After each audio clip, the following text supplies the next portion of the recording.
Mon chéri était en route vers la maison. Il m'a appelé pour me dire qu'il était affamé puis j'avais rien préparé. Donc, j'ai couru à mes chaudrons pour y préparer un bon repas.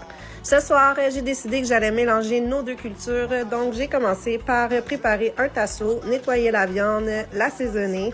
C'est vraiment important quand on fait de la nourriture haïtienne que notre viande soit bien assaisonnée avant de commencer à la faire cuire parce que sinon, votre chéri va vous dire que ça n'a pas de goût.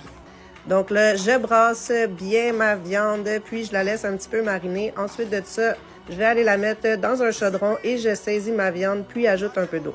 On passe à l'étape côté québécois, puis on prépare un bon pâté chinois. Évidemment que j'ai assaisonné la viande hachée parce que j'ai pas envie qu'on se divorce ce soir. Pendant que ma viande cuit, j'ai épluché des patates pour faire ma purée de pommes de terre, puis ma viande était cuite. J'ai ajouté moitié maïs en crème, moitié maïs en grains.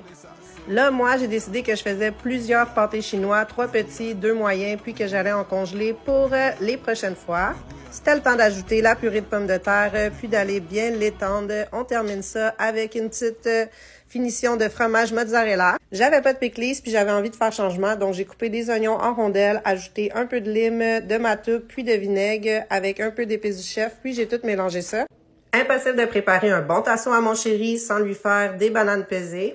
Vous me demandez souvent mes recettes pour mon chéri. J'ai décidé que j'allais commencer à faire des tutoriels sur YouTube. Donc, vous pouvez déjà aller vous abonner à ma chaîne YouTube. Ça s'en vient. Si c'est pas trop votre style d'aller regarder des vidéos au complet pour avoir une recette, j'ai aussi mes e-books recettes pour ton chéri de disponibles. Écris-moi en privé.